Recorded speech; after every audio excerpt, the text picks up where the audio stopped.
The debate में आपका स्वागत है। आज हमारी बातचीत बाइबल के कुछ बहुत अहम हिस्सों पर टिकी है जो ईश्वर के दखल और आने वाले मसीहा की पहचान के बारे में हमारी समझ को एक तरह से आकार देते हैं।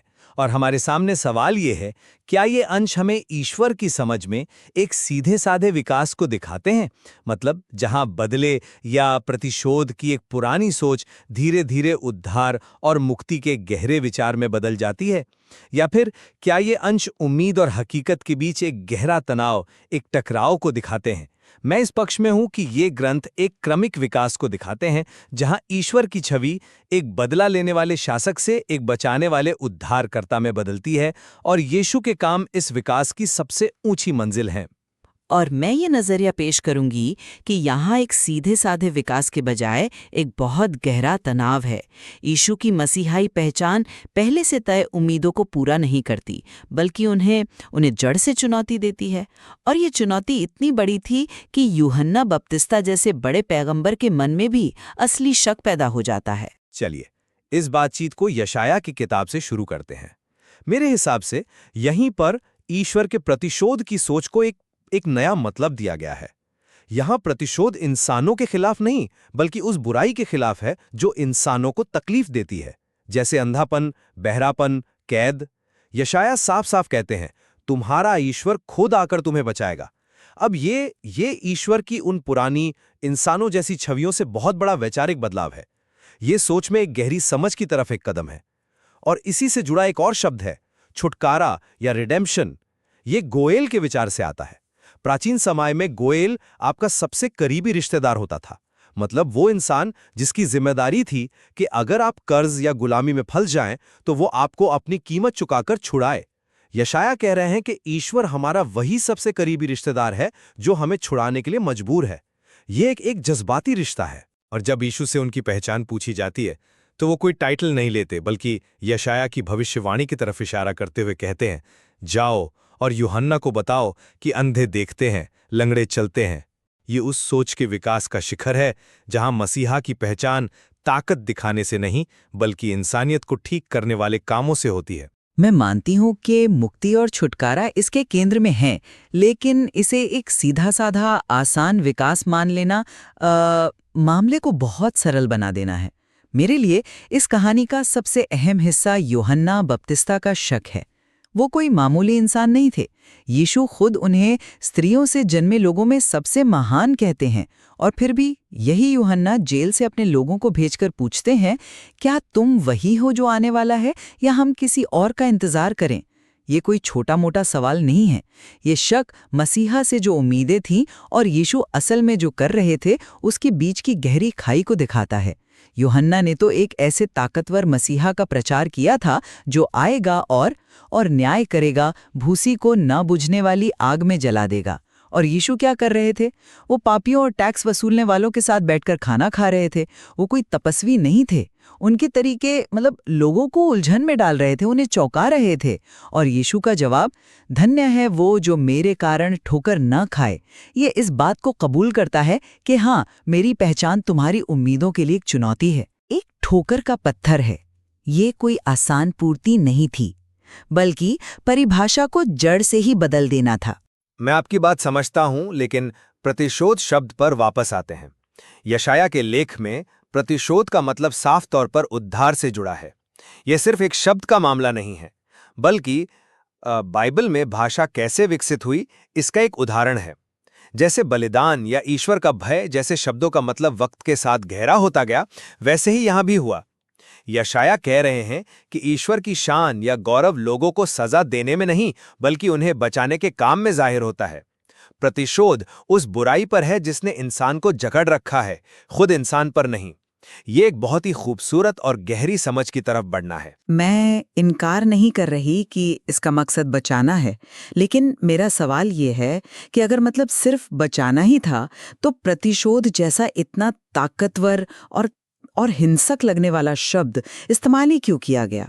आप कह रहे हैं कि इसका मतलब बदल गया, लेकिन क्या उस शब्द का चुनाव ही इस बात का संकेत नहीं देता कि सुनने वालों के मन में एक हिंसक छवि पैदा हो?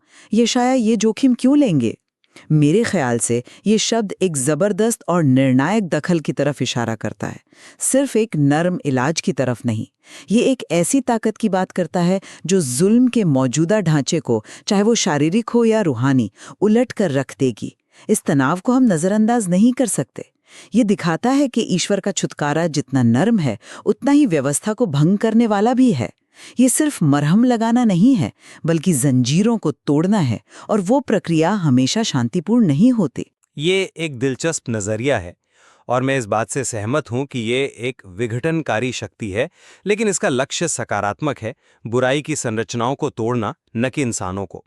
और मुझे लगता है कि इसी विघटन की वजह से जो उलझन पैदा हुई, वही हमें यूहन्ना बपतिस्ता के संदेह में देखने को मिलती है। लेकिन आप इसे एक संकट के रूप में देखती हैं और मैं इसे एक जरूरी सवाल के रूप में देखता हूं। मेरे लिए यूहन्ना का शक एक कथात्मक युक्ति है, एक तरीका जिससे कहानी में यीशु को मौका मिलता है कि वो अपनी मसीहाई भूमिका को अपनी शर्तों पर दुनिया के सामने रखें। वो कहते हैं, मेरी पदवियों पर मत जाओ, मेरे कामों को देखो। और यूहन्ना का सवाल पूछना उनके विश्वास की कमी नहीं दिखाता। वो अफवाहों पर यकीन करने के बजाय सीधे स्रोत से सच्चाई जानना चाहते हैं, जो अपने आप में विश्वास का एक गहरा काम है। इसीलिए तो यीशु उनकी इतनी तारीफ करते हैं। उन्हें हवा से हिलने वाला सरकंडा नहीं, बल्कि एक मजबूत चट्टान जैसा इंसान कहते हैं। मैं इस बात को बिल्कुल नहीं मानती कि ये महज एक कथात्मक युक्ति थी। एक युक्ति, ये एक इंसान की जिंदगी भर की उम्मीदों का संकट था। यूहन्ना ने अपनी पूरी जिंदगी रेगिस्तान में एक खास किस्म के मसीहा के लिए रास्ता तैयार करने में बिता दी थी, और यीशु उस तस्वीर में कहीं फिट ही नहीं हो रहे थे। ये एक असल संकट था। और जब यीशु कहते हैं कि स्वर्ग के राज्य में सबसे छोटा भी यूहन्ना से बड़ा है, तो वो कुछ छोटी मोटी बात नहीं कह रहे। वो एक नई व्यवस्था, एक नए युग का ऐलान कर रहे हैं।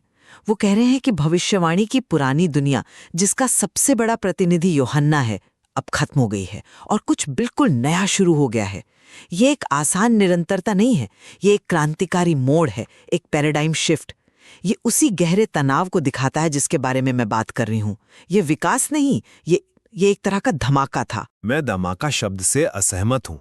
मैं इसे एक विराम के बजाय एक पूर्ति के रूप में देखता हूँ।